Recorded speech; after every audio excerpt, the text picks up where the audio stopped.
Good afternoon to everyone.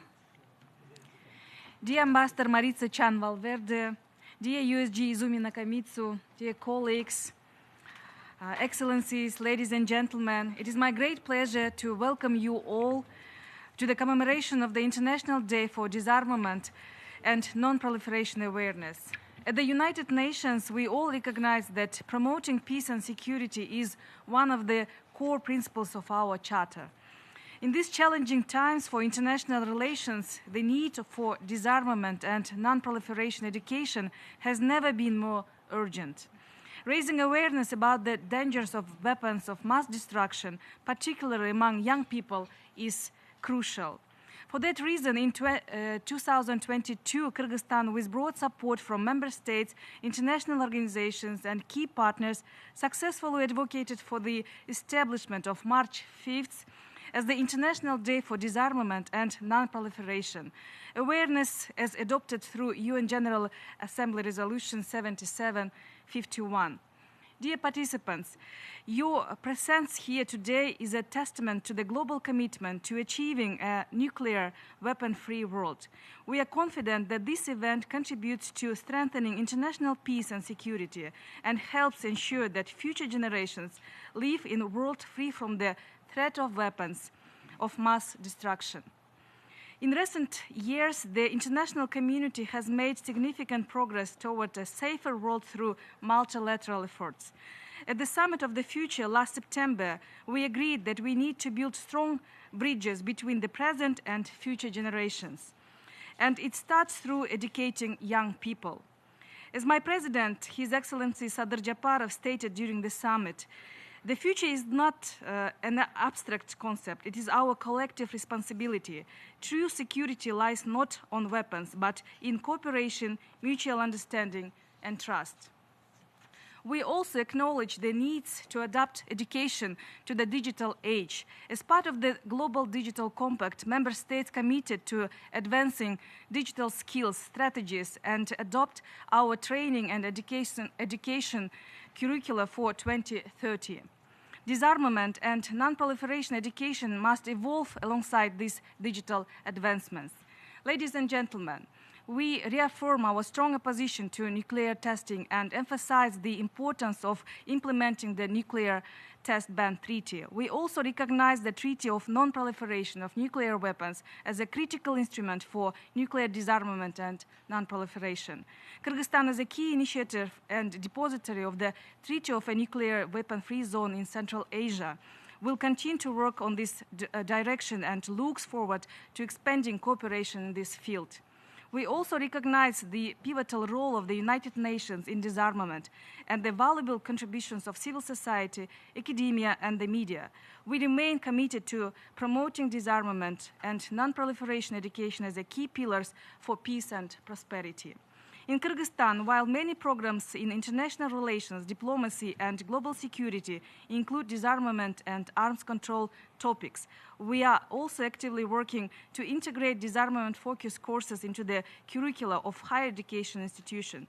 Additionally, each year, the Ministry of Foreign Affairs organizes seminars and guest lectures on disarmament and non-proliferation. This year, on March 7th, a special discussion will take place featuring experts from UNODA, UNRCPD, and the James Martin Center for Non-Proliferation Studies at the Middlebury Institute, who will share the knowledge and experience with our universities.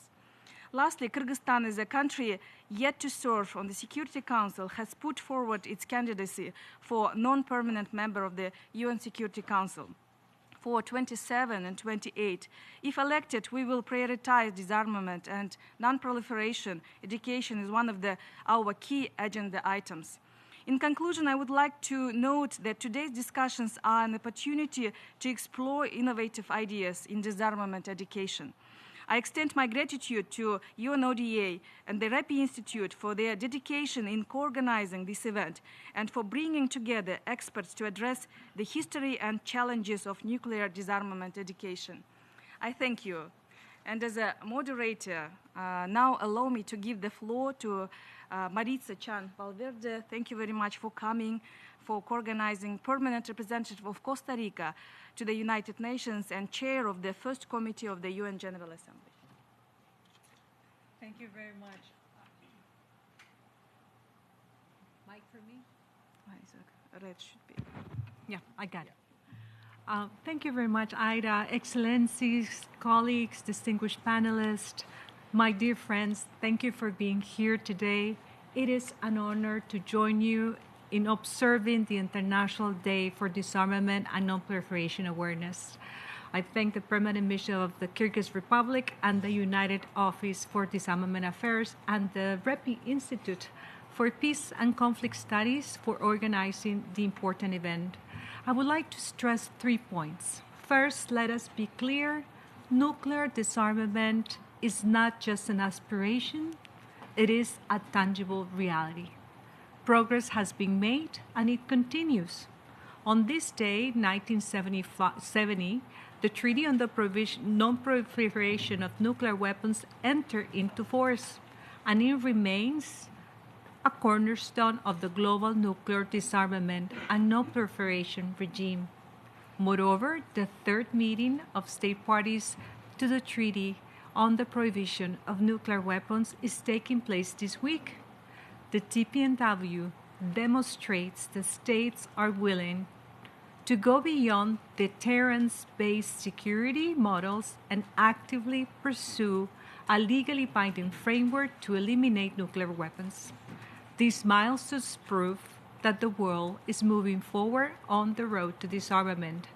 The political will to advance these commitments must continue. Second, true disarmament is inseparable from science, education, and evidence-based policymaking. Informed dialogue, research, and capacity building strengthens global security. Disarmament education equips policymakers, diplomats, and civil society with the knowledge to tackle complex arms control challenges, and it fosters cooperation over confrontation. It gives the next generation the ability to spearhead long-term security solutions grounded in scientific evidence and international law. Investing in disarmament education is thus crucial for enduring peace in light of the escalated geopolitical tensions. The third point I'd like to make is that diplomacy is the only viable path forward. Disarmament is a shared responsibility that extends beyond governments. It requires a collective, intentional effort across all sectors of society.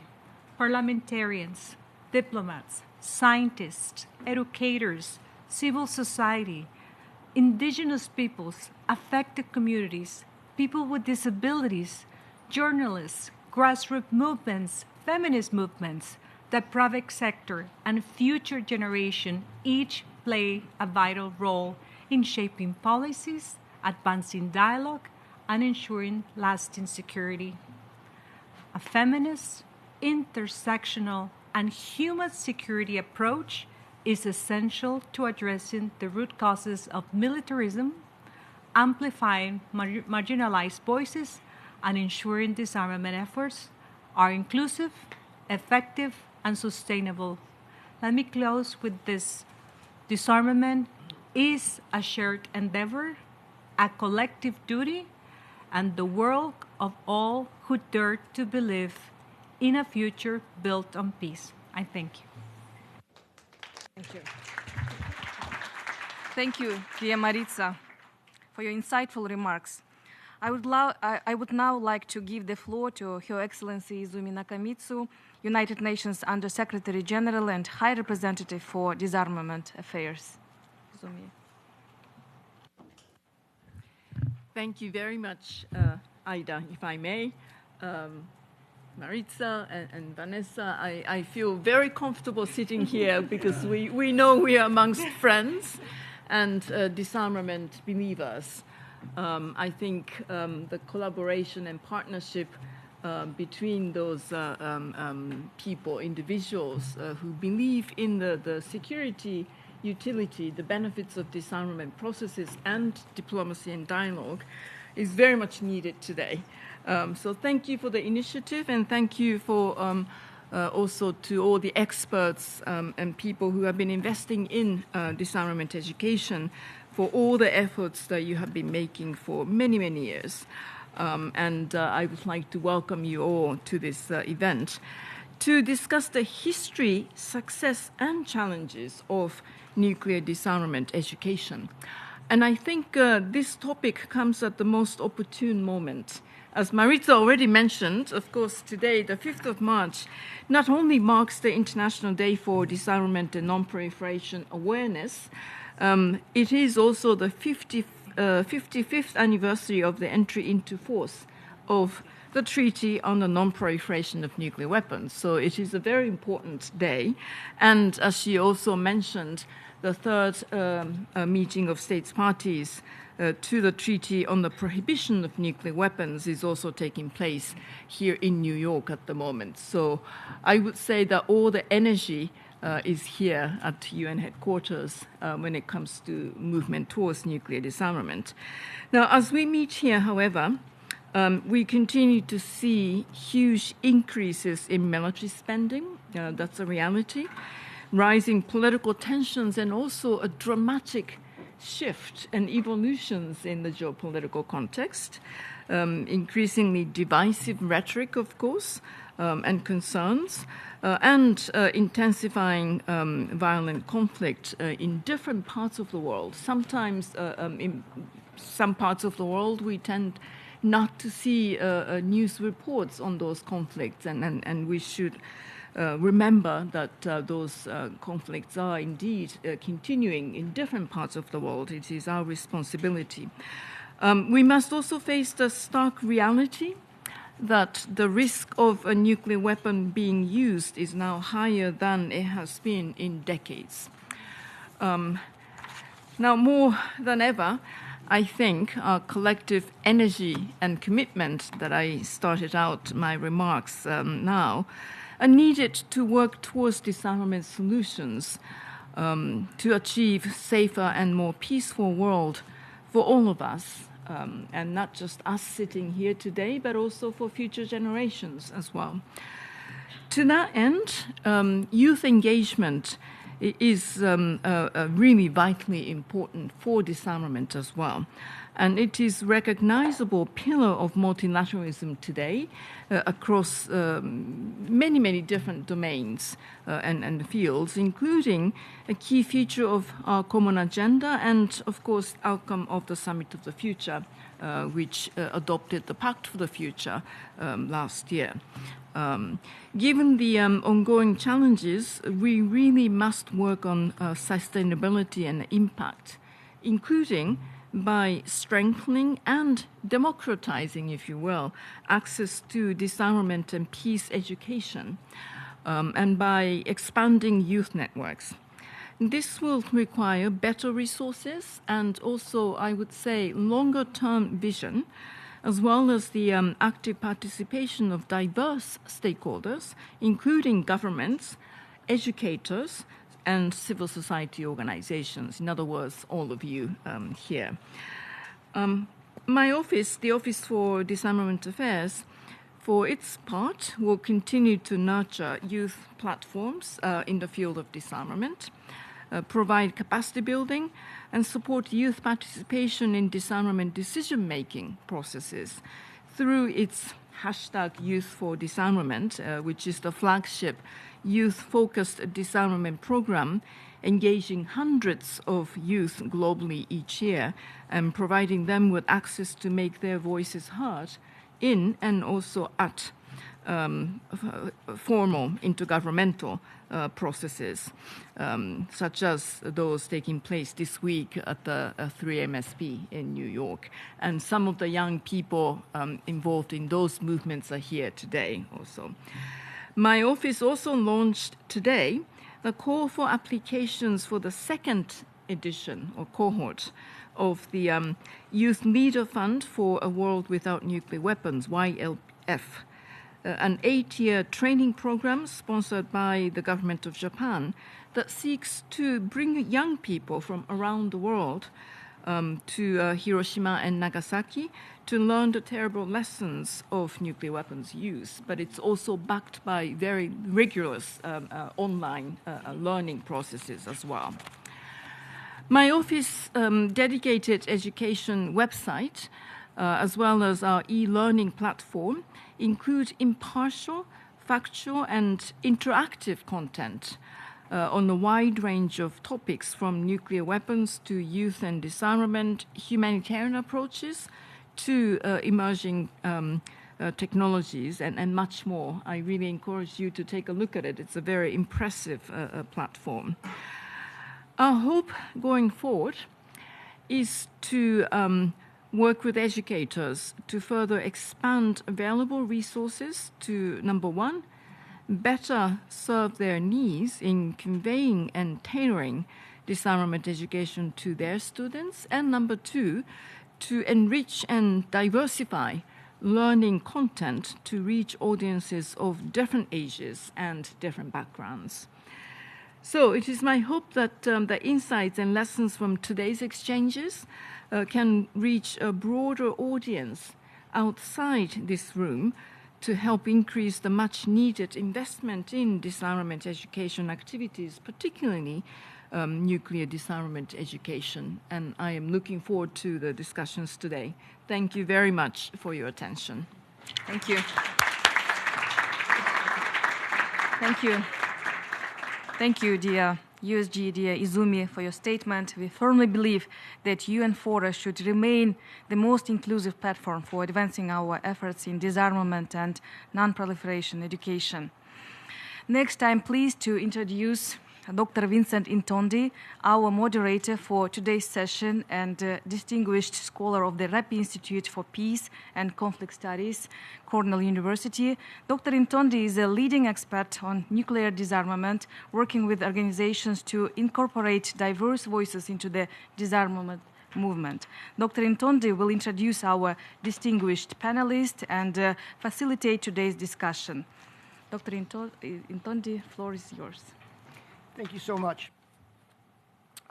First, I would like to thank everybody that made this event possible, including all of you, of course, but also the Nuclear Age Peace Foundation, SGI, Sense Atomica, the UN Office of Disarmament Affairs, Cornell University's Reppy Institute for Peace and Conflict Studies, and the Permanent Mission of Kyrgyzstan to the UN. Thank you all. I'm so happy that we're having this event because all week, as I've attended different events, the issue of disarmament education has been at the center in so many of these events. We've heard about debunking myths and how to reach younger folks and how to reach the general public, and it all seems to be culminating with disarmament education. And so we're going to have a discussion with our esteemed panelists, and then we're going to open it up to all of you at the table and in the general audience.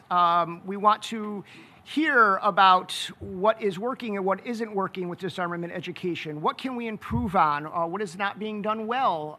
Different strategies, so that this isn't just a one-off event, that we actually use this event to move forward with disarmament education at all levels. So with that said, to begin this all-important discussion on disarmament education, I'd like to start by turning to one of our esteemed panelists, Masako Toki. Masako is a senior project manager and research associate at the James Martin Center for Non-Proliferation Studies at the Middlebury Institute of International Studies. And I must say, when we started to organize this event and we started thinking about people who we should bring as panelists, I don't think there was anybody who was more recommended than Masako.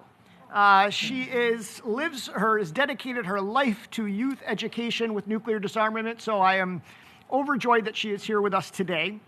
And so what I'd like to hear, or what I'd like you to expound on for a little bit here is, in your experience with students and youth education, what do you think that we have done historically really well in this field? What has worked?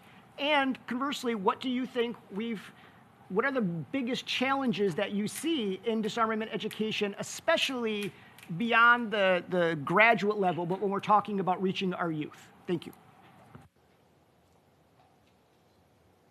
Thank you so much, Vincent.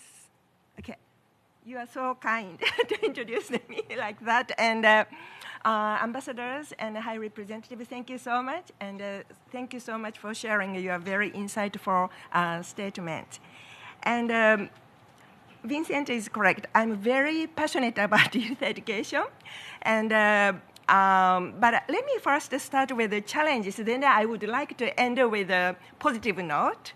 And we would like to continue our discussion. So in this room, we have a lot of friends. So many of you may know what I do. So I work at the James Madison Center for Non-Proliferation Studies in Montreal, California. And I do especially youth disarmament and non-proliferation education and for high school students.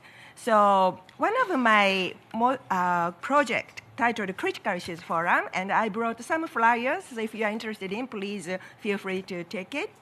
So engaging high school students in disarmament education is not easy. So perhaps one of the biggest challenges is how we could provide opportunities for younger generations, especially high school students, to be introduced to this important topic. High school students are very busy. Teachers are also very busy. So many things for high school students and teachers to do. So one of my biggest challenges, it's very rudimentary, very basic challenges, but how I can get the high school students' interest. So one of the solutions is perhaps discussing disarmament education from multiple perspectives, because disarmament, non-proliferation is really multidisciplinary, multifaceted. So it's so important to use different domains, content domains, such as geopolitical, environmental, economy, and social culture. And as we have already witnessed at this conference, young people are really using arts to promote disarmament and non-proliferation issues. So bringing different perspectives and different discipline into disarmament education is really important.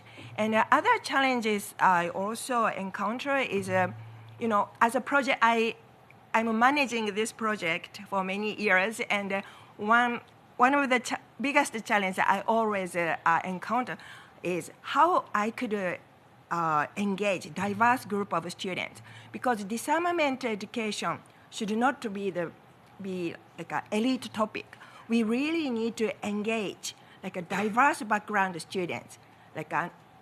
Especially, I'm very passionate about engaging underserved community students, because in order for us to bring those students, we need to provide the resources, and in order for us to bring those students, we need to raise funding. So this is perhaps, in this room there are many non-profit, non-governmental organizations, so raising the resources, funding is one of the biggest challenges. But I'm hopeful that it's so important to expand a like-minded people's network. And the other thing I really learned is it's challenging to recruit teachers, and because there are so many things. But once I have access to existing teachers network, my recruiting activities, also outreach activities, became really effective. So I just want to give one example. I work at the Middlebury Institute, which is part of Middlebury College in Vermont. I live in Montreal, California. But the Middlebury College has a long history of engaging high school teachers for different reasons, like a Bread Loaf Teachers Network. You might have heard of this Bread Loaf Teachers Network. So this is basically mainly English teachers group. But since I got access to this teachers network, I thought it's great to engage this teachers network into disarmament education. And I just started this just 2 or 3 years ago, and this network has a very extensive outreach from a diverse group of areas. So that's something I always wanted to emphasize. It's reaching out existing network and also collaborate with other nonprofit organizations. So for my critical issues forum, I have students and teachers from Japan, United States, and we used to have high schools from Russia. But unfortunately, after 2022, it became impossible. But starting this year, we are engaging high school students from India and Pakistan, thanks to other organization titled Seeds of Peace. You might have heard of this organization because they also have extensive outreach to students, young people, in especially conflict zone. So this year, for the first time, I'm engaging students from India, Pakistan, to discuss nuclear disarmament issues. So this is going to be a long-term project, but when you think about disarmament education, you really need to have both a short-term and a long-term perspectives. So in order for us to be hopeful, it's always great to engage, to work with younger generations. And Vincent, you didn't tell me how long I have a time. So okay, I'm going to stop here. So, yeah. Okay, thank you. So I'd like to turn to Eric Singer. Eric Singer has not only taught about nuclear disarmament as a high school teacher and as a professor, but why I'm so glad that he's here is his passion and what he's been doing is adapting books that we've all read and we devour for young readers, young reader editions. And his current work, if I may, is he recently, with Penguin Random House, adapted Martin Sherwin and Kai Bird's Pulitzer Prize-winning book, American Prometheus, on J. Robert Oppenheimer. He adapted it for a young reader's edition, and this will be out this summer. And so this is geared towards ages 10 and up. And so I think it's incredibly important work that he is doing to reach the youth when it comes to these topics, these tough topics. So what I'd like to know is, number one, I don't know how you take a 700-page book like that book and then adopt it for a young reader's edition. How do you even begin to figure out what they can comprehend, and what do you leave out, what do you add? And then where do you see this going with Young Readers Edition? How do you see it playing out as far as getting these into schools, and talk a little bit about your work in this field? Thank you. Thank you, Vinny. And thanks to everybody for being here. This is a crucially important topic, outreach to kids. The question that you just asked about how to adapt a book like this for kids is a very difficult question to answer. It was a very complicated process. But I think at base, what I tried to do more than anything else was tell stories. And because the stories are really what motivated me ultimately to become a history teacher, and then later to go on to engage in these kind of projects. When I started in education, I started teaching high school, and I was never one to sort of follow the textbook formula. I was given a textbook by my administrators and asked to follow it, and I did because I had to. But the problem with textbooks is that everything is so stovepiped and everything is so choppy, and there's just so much material to get through. Some of the textbooks are writing really good narrative about Hiroshima and Nagasaki, for example.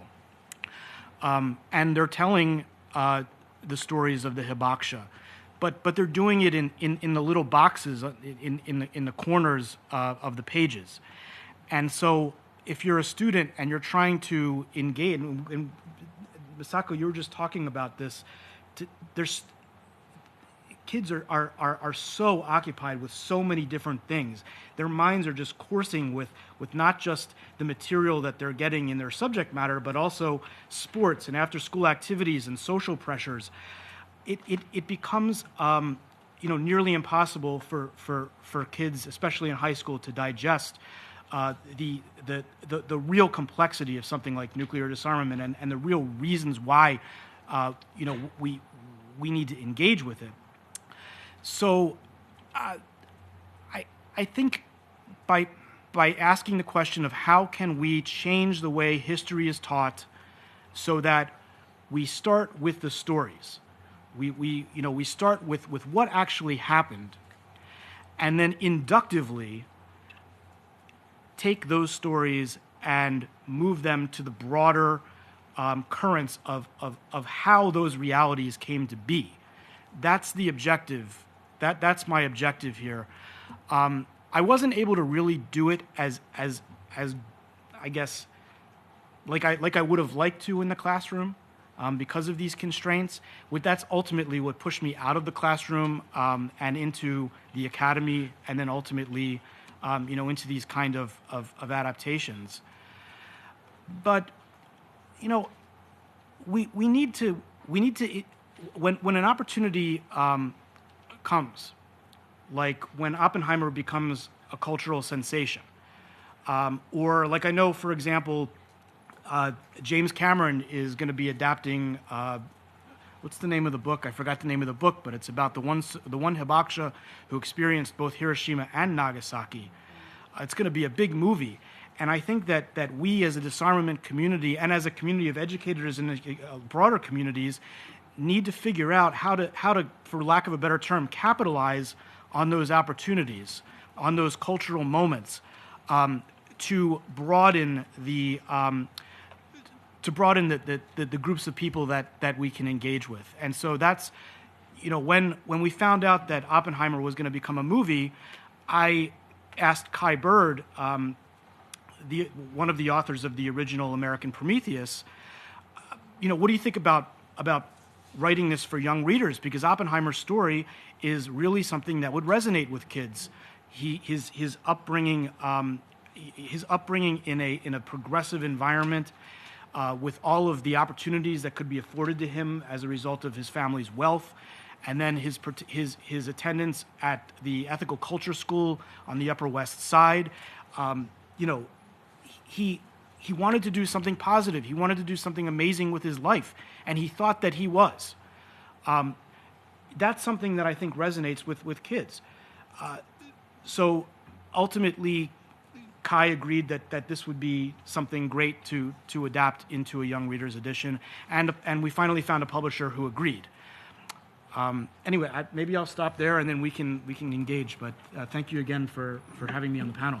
Thank you. And yes, one thing we'll come back to, because knowing Eric's work and knowing what the research and what he did to adapt this book is one of the critiques, of course, of the Oppenheimer film was not showing indigenous communities, not showing people that were affected. And I know that Eric made a concerted effort to make sure those stories are now included in this book for young readers. And we will touch upon that later on. So thank you. Thank you very much.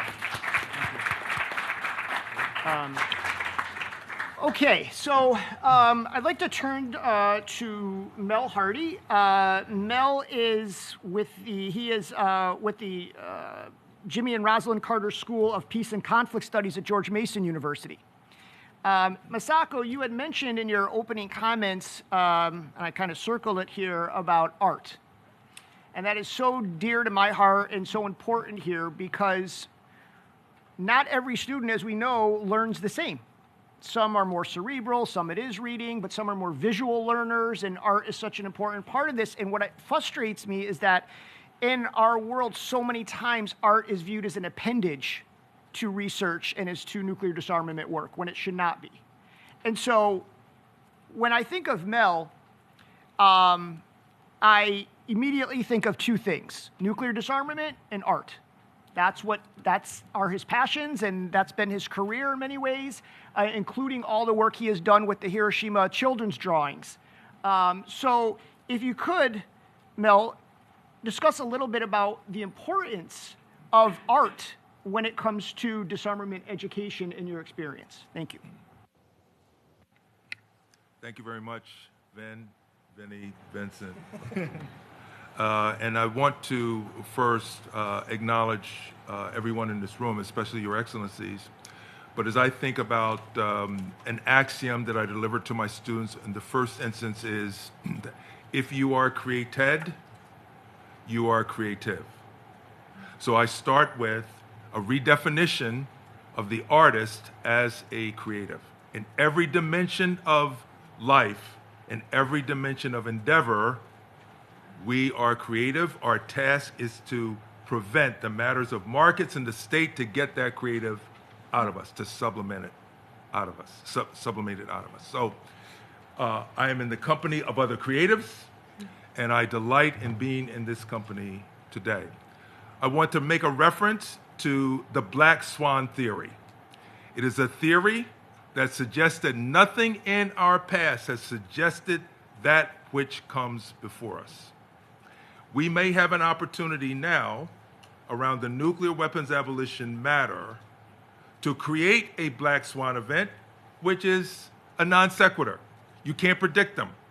However, if we can coalesce properly, then perhaps we can create something that might approach a black swan event.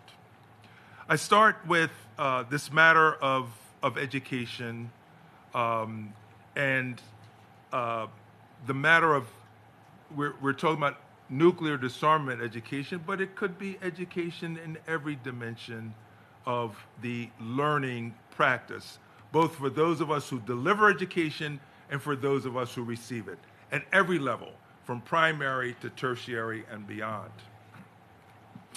I think that the task of educators is to deliver in those dimensions of what we are teaching, but we should also include, especially in matters of high school and beyond, secondary, tertiary, that beyond the practice of what we're delivering, that we should also acquaint our students with how they can path themselves to both policy making and decision making.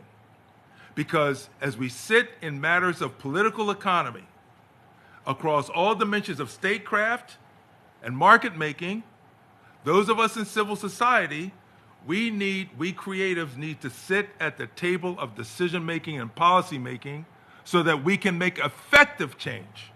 And that's why we're here today. So I think that there are some examples in which I have engaged in this practice. Ven knows that I curated an exhibition leveraging the work of Jacob Lawrence, some of whom many of you may know, who responding to a commission to look at John Hersey's Hiroshima book, 1954, but coming directly after the 1982 Central Park rally. He then looked at both of those things and created the Hiroshima series. I am part of a curatorial team at All Souls Church in Washington, D.C., which was gifted with a set of 48 drawings by Hibakusha, survivors of the bombing. They created the work in 1947. That work was gifted after a tour through the United States by the then Department of War and Health Education and Welfare, state-sponsored, around the United States to come back to the church. Sometime in 2002, I had the benefit of being the administrator of that church, and because of a guy named John Steinbach, many of you know him, he introduced me to that work, and from there we developed ministry, and the work has been exhibited across the United States, from California through the Northeast of many of our Ivy League colleges, and we had the opportunity to take the work back to the Hankawa Elementary School in Hiroshima 65 years later to reunite them with the artists that created them post-war. There is a documentary film, an art film, around this story, which I commend to you. I think PBS is going to deliver it again this year.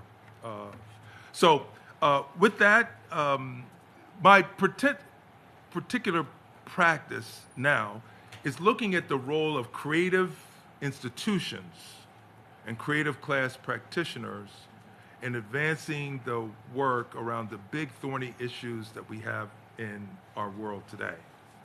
We know that the museum and library infrastructure has wonderful venues for gathering to engage in very important issues. So let's lever them. Let's reach out to them. Let's support them. We also know that the intellectual capital that resides in these institutions can help shape us to understand better the exhibitions that they produce, and we can gather with them other subject matter experts at the same time that we're reviewing these exhibitions to actually have our creatives to think about what's next and to find ourselves thinking about our participation in policy making and decision making. The only way that change happens is if creatives think creatively about the matters of moment of our time. Thank you, Vinny. Thank you.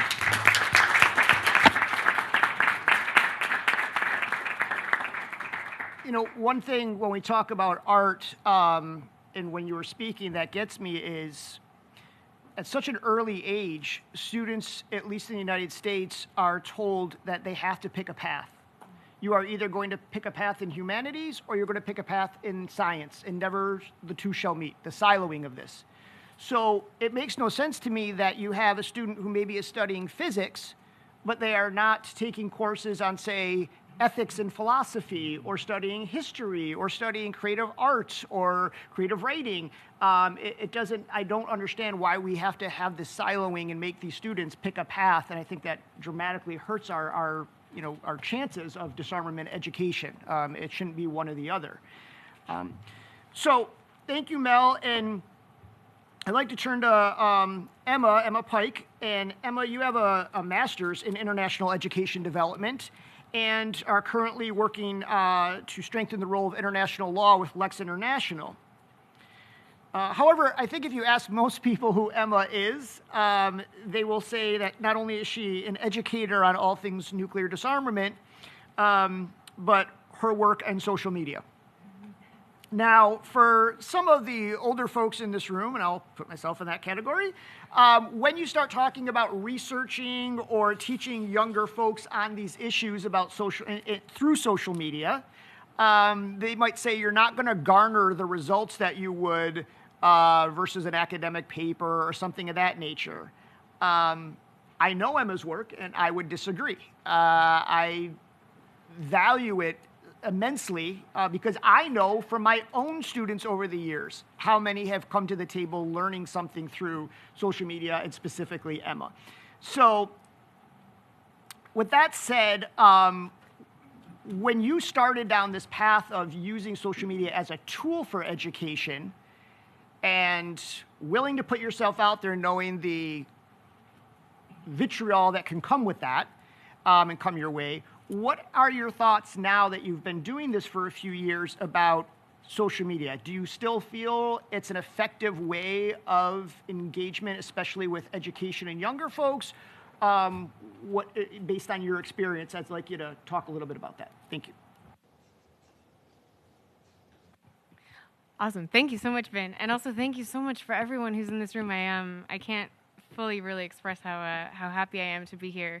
And that we're talking about this topic, because actually, to answer your question, I want to sort of contextualize it within my own thoughts about the role of education sort of from a wider perspective, because of my own background as an educator, including as a classroom teacher. And I really think that disarmament is actually fundamentally an educational challenge, and I don't think that we can reach our disarmament goals without education having like really a central role, because disarmament isn't really it's not really about the physical weapons themselves, right? Like, imagine if we could sort of wave a magical wand and sort of like make all of the nuclear weapons that exist at the moment disappear. It's that wouldn't really fix the problem, right? Because it's a challenge about values and attitudes and the ways of thinking that justify these weapons, and a global security architecture that is, built around them, and the values that, like, what does that mean, right? So some lives are more valuable than others, or that it's somehow okay. Some states have the right to subjugate others and sort of hold them under, say, the threat of total nuclear annihilation. So from that perspective, it's education. It's essentially an educational problem, and so should be, I think, a concern for all educators. Also because I, over my sort of, over the years, as I've reflected and sort of like my thoughts on the role of education have changed, I've come to see it as really a process of humanization more than anything, and a process of understanding what our role as individuals is in the world around us. And so that's directly sort of the antithesis, right, to violence, really. So anyway, all of that to say, I will say that I think I'm glad, Vin, that you characterized social media as a tool for education, and I think that's really important because it will never, ever replace. I think we can never expect it to or think that it could replace in-person relational education, whether that's formal or informal, because true education relies on human interaction, relationships, and however, at the same time, I actually think that this tool that we have is not only a very useful tool, it's actually essential for us to engage in, partly because it is where people are.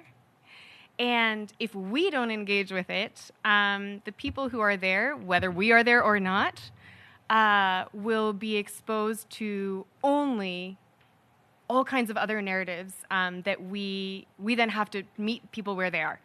And so I think, it absolutely has an important role to play. And part of that has to do with really demystifying.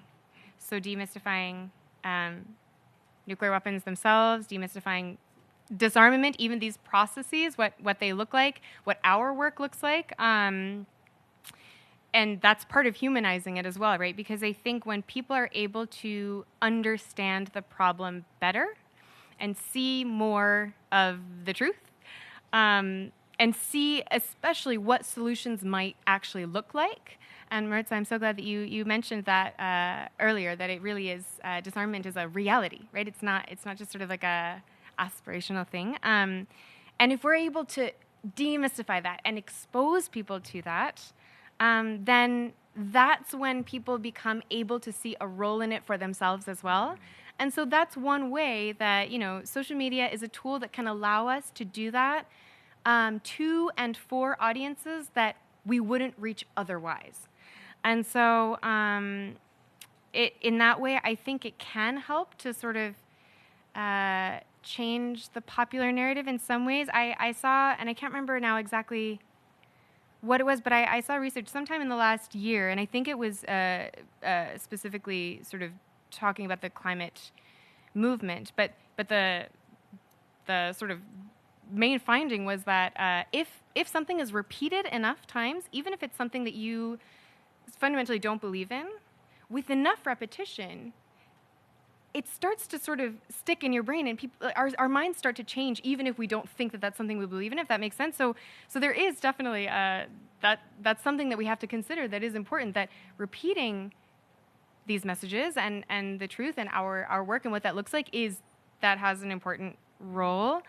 And the other thing is that I think, we've heard a couple of times today about how difficult it can be to engage both, I think, educators and learners in these things. And I think one of the other ways that social media can be very useful as a tool is that it allows us to cast a wider net, which then allows us to reach the people who sort of already exist out there that may be interested in this work that we might not have reached otherwise. And the reason I think that's so important is that especially having been a classroom teacher myself and also having done some research in this area of what is it that allows some schools and not others, or some educators and not others, engage in these types of topics that are often seen as almost extracurricular, when really they're not. But and almost always it hinges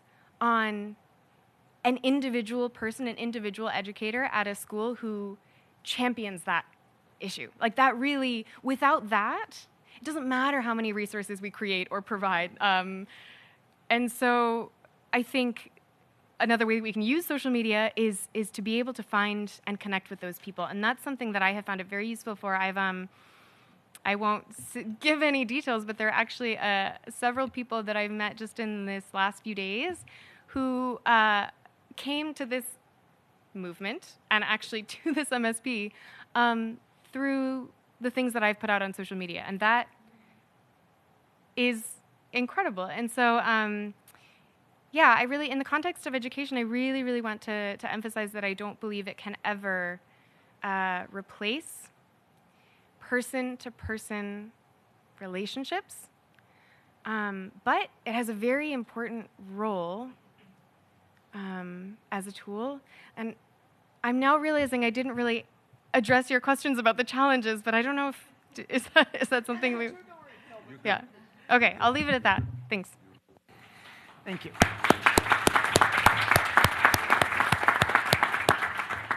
Thank you.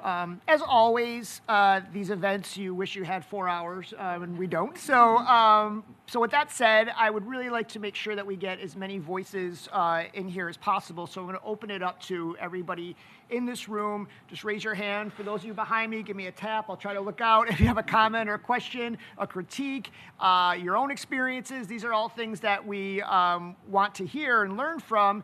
Obviously, we want to get as many voices in as possible, so hoping to keep comments somewhat brief. And that said, the first thing I would like to ask everybody about, or your thoughts on, is when we were researching and planning this event, it was very obvious that there was no shortage of educational resources. We had a laundry list of things being great work being done by groups like N Squared, Highly Enriched. Carnegie just created some great resources. All different schools and NGOs are creating educational resources, lesson plans, things of this nature. But if we go into certain high schools, elementary schools, especially in economically depressed areas, and we ask them about these resources, they have no idea that they exist. They have no idea where to find them. They have no idea how to incorporate them. So we don't want to be redundant and just keep creating resources, but how do we do a better job getting these resources into the teachers, the educators, the people that actually need them? That is something we need answers for, suggestions on, and so your thoughts on that would be highly appreciated. So just raise your hand. I'll make sure I get you in here. Thank you.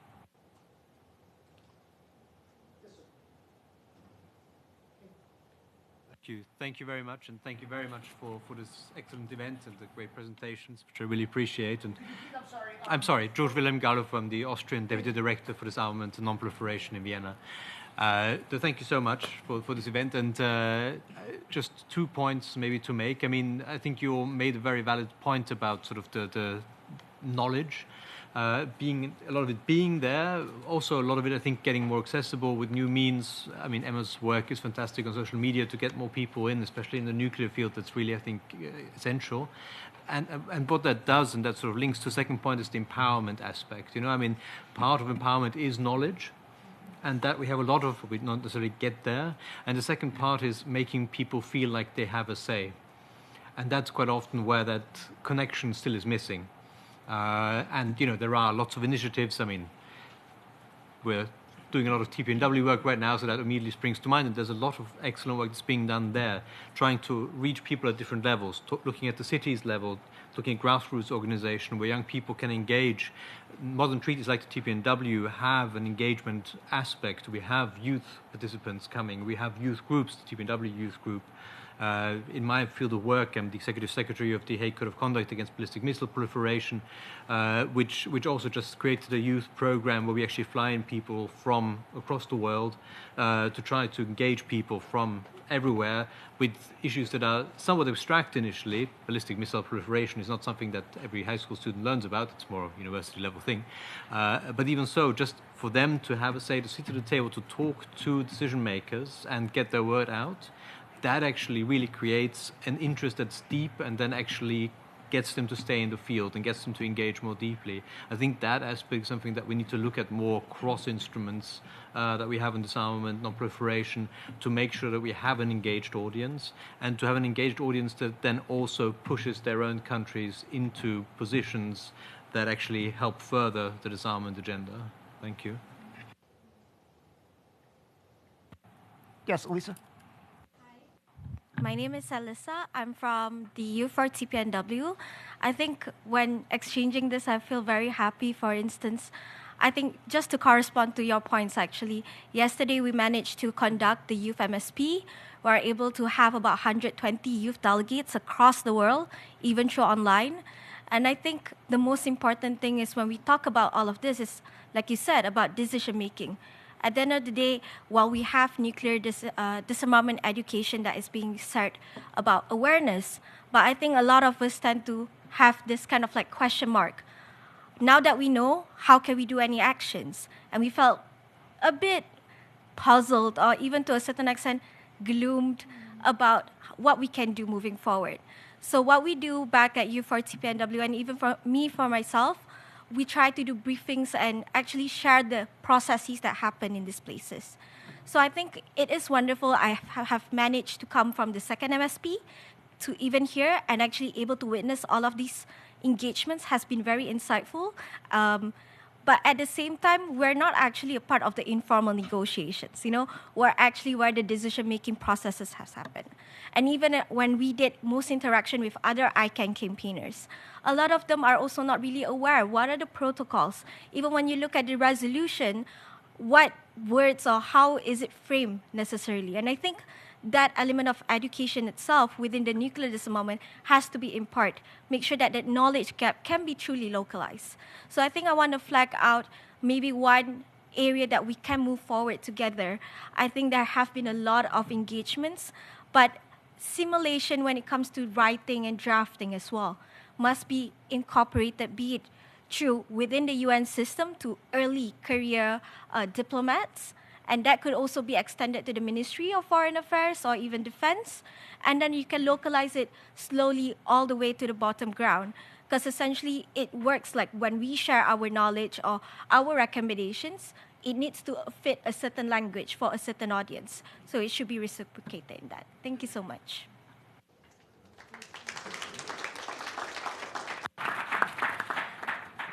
One thing that for 20 years being a professor and having freshmen and sophomores come into the classroom and having 98% of them never having even picked up John Hersey's book or Jonathan Schell's Fate of the Earth or having any idea about these issues, you're starting from scratch a lot of times with college.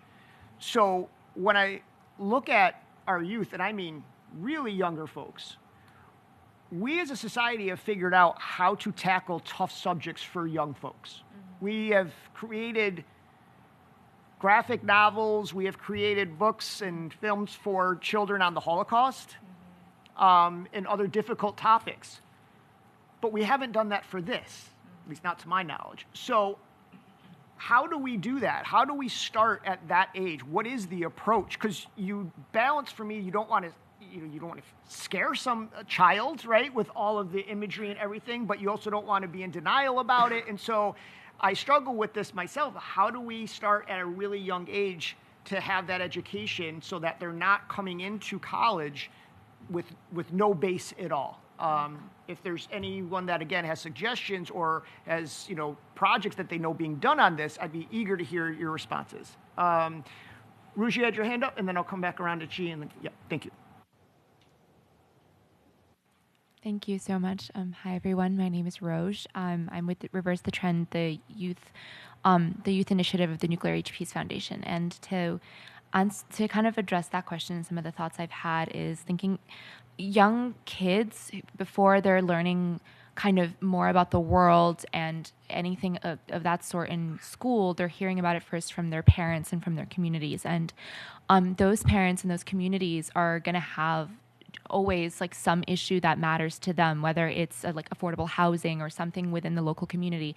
And I feel that one of the best ways for this issue to drive home is to reach people in those local organizations and grassroots communities on the issues that matter to them. This issue, nuclear weapons, is a humanitarian issue before it is anything else. And I think, Emma, you addressed it. It's not even the physicality of the weapons, and it's the idea of power and those dynamics that are at play.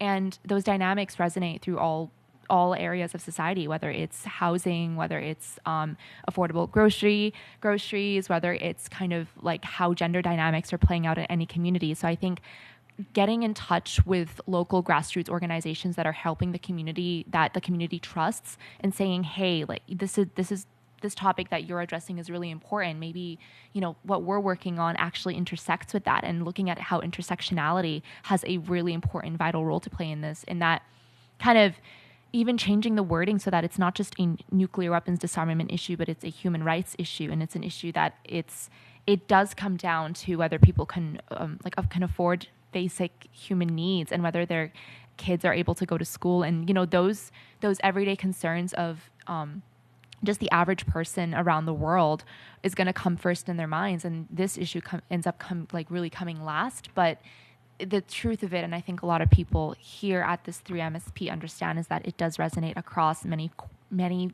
areas of society, and it is intersectional.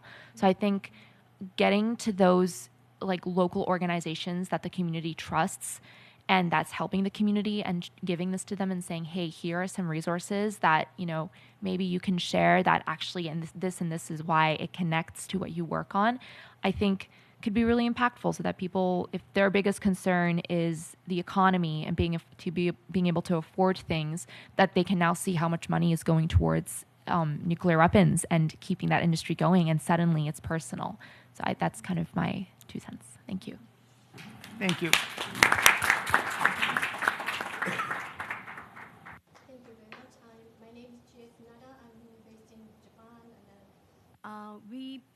We're focusing on the nuclear and disarmament education at the grassroots level. And I would like to share one example of what we did last year. We held an exhibition of portrait of hibakusha, where we highlighted the 82 hibakusha from Nagasaki and Hiroshima with their very brief messages. And it attracted about 10,000 people around the world. And then there are so many young people. And what I learned from their feedback is young people don't like to read long story. Yeah, but if we keep it very brief, it reaches to their heart. Then the other thing that you mentioned, that when they heard the word the portrait of hibakusha, they were a bit afraid they're going to see the very harsh image of their right after what happened. But what we did is their portrait after 80 years. So it really tells their history, their stories. So that was really hopeful. And then the young people, one of the middle school girl, when she first saw the portrait, she actually started crying. But then she was very encouraged that she took second round, and then she wrote down all the stories of hibakusha. And then based on that, she wrote an essay and shared her story at her school. So it was really encouraging to see if we reach to their heart, they turned to be a change maker and an agent to deliver their own message for the disarmament. That was really our very, the learning experience from our exhibition. So I think as many people said, the art or any kind of platform to reach young people, really change their heart and then turn them into the agent. And then I think one thing I thought it's very important is we need to teach them the reality of the atomic bomb, but at the same time, we need to keep sending the hope that we can change the reality. Otherwise, they are so discouraged to engage in. So that is our experience. Thank you very much.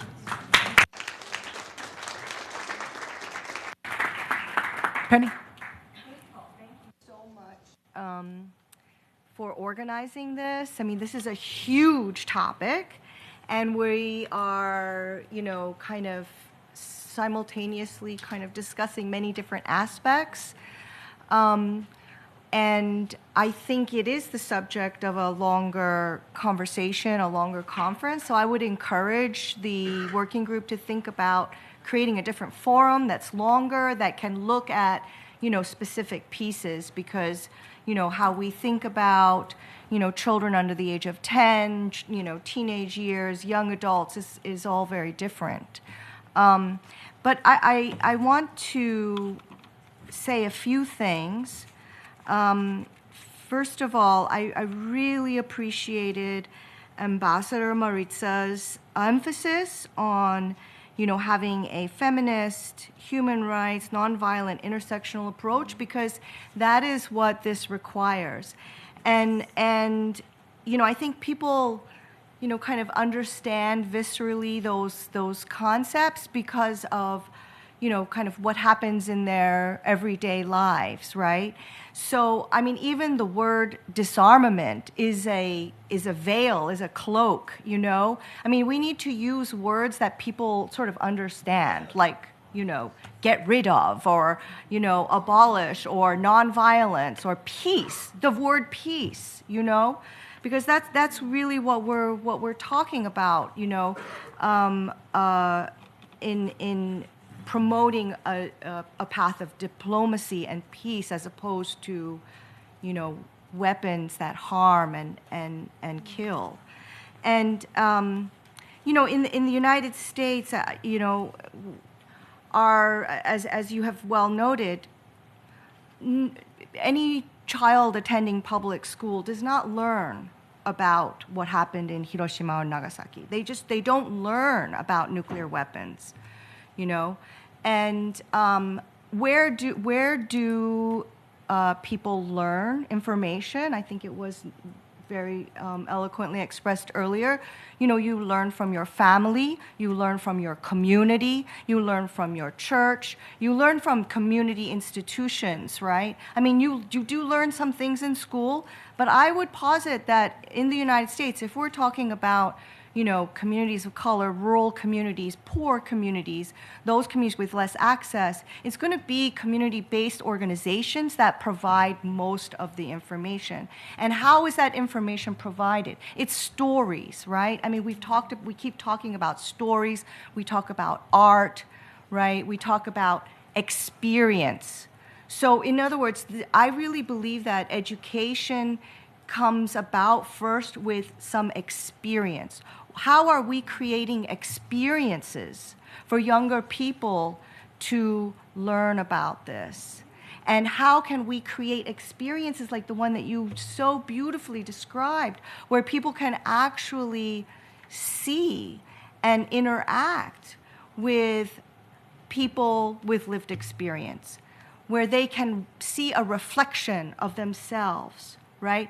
Where they can see a way for them to have agency. And this goes to your point about, if there isn't a way to have, to be able to make concrete change, then this sense of despair and hopelessness is much more likely. And I think, Rose, you just said everything that I wanted to say. And I just want to thank you for that, because,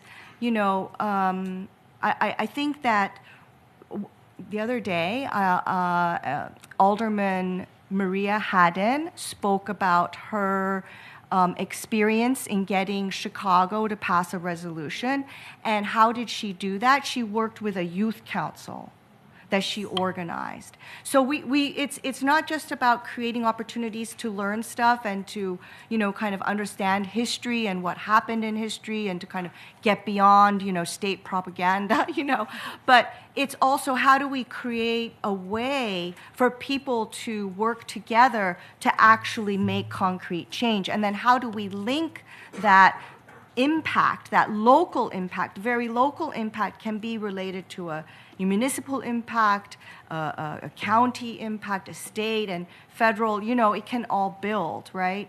And so keeping people engaged requires people to have positive success and victories. And so I just want to point to, in the room we have Peace Action, which works on college campuses to organize, reverse the trend, works on a different level. Bombshell Toe has created amazing art experiences and has kind of looked at how information is transmitted in different ways. Benedict from the Marshall Islands and the MEI, kind of exhibition and artwork that they've done in concert with Bombshell Toe. All of these projects are amazing and have impact beyond, what might seem at face value. And so I just wanted to mention all of that because I really think that we have to identify ways that we can work together more, that we can collaborate more. Like, I would love to collaborate with Mel Hardy, and, I didn't know about the fact that All Souls Church has those, that resource. And, that's what we need to be doing more of, is figuring out ways that we can kind of share these resources and then look to create kind of experiential, paths of learning. And I truly believe that will create like a synergy and a way to really kind of build on what we're trying to do. And so I really encourage you to kind of do this again, make it longer, and kind of do deep dives into some of these topics. And yeah. Well, that's It's great to hear that you're so passionate about this, considering you're a funder with Prospect Hill Foundation. So we'll make sure that we reach out to do those longer forums. This event is going to wrap up at 2:45, so we have probably time for one or two more. I know I've been kind of pushing on this side, so I'm going to swing over to Chris. You've had your hand up. Then I want to I'll get Margaret in here, and we'll go from there. So, Chris, please introduce yourself. Thank you. Hi, my name's Chris. I'm a writer and a theatre artist who, for the last couple of years, has been touring the show called Talking About the Fire, which asks two questions. One is, why do we still have nuclear weapons? And the second is, and I think it's crucial to this discussion, why don't we talk about this? And in my experience of doing it, which I'll just share really briefly, I've come up against two problems. One problem is a knowledge problem, and the second problem is an agency problem, which is a lot of people have touched on. The knowledge problem is an easy fix. I can tell an audience of non-experts like me, as a non-expert, in 10 minutes, everything they need to know to be empowered to have a conversation about nuclear disarmament, and particularly the TPNW and why it exists. The second problem, the agency problem, is because the world teaches us, particularly if we're geographically, socially, economically isolated, that we do not have the right to begin conversations.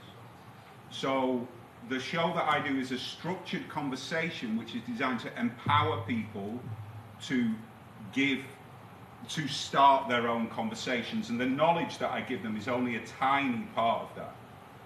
The way I get over the agency problem is to engage the audiences that I work with in conversation that makes them feel like experts.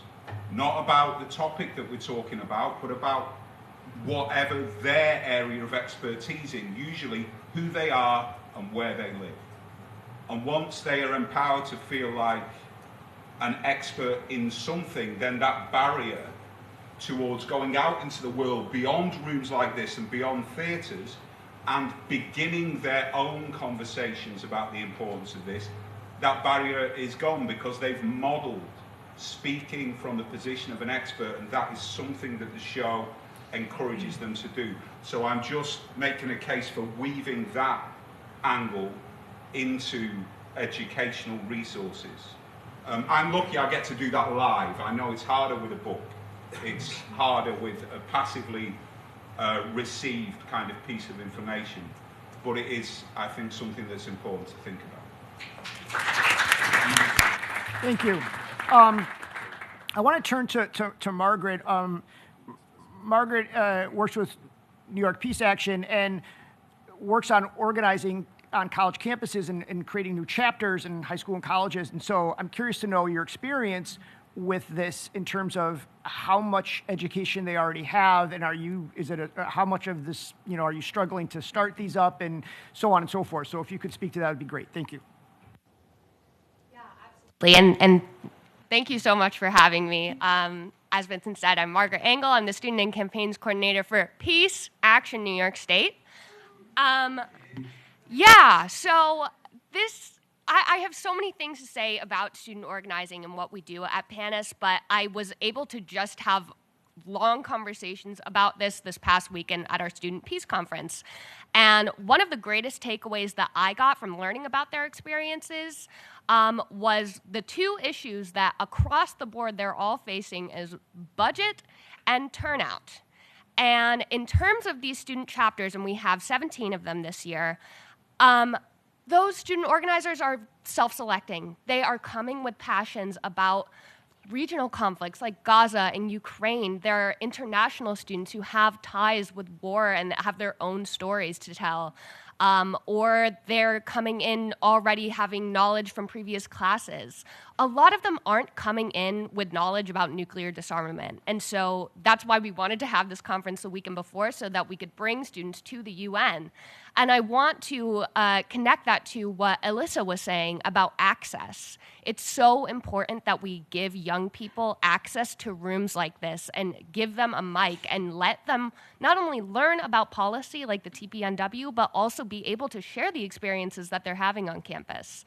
And then the other great takeaway I got was that their successes on campus have come from tricking people, and that is the best word that we could come up with, but they collaborate with other campus clubs.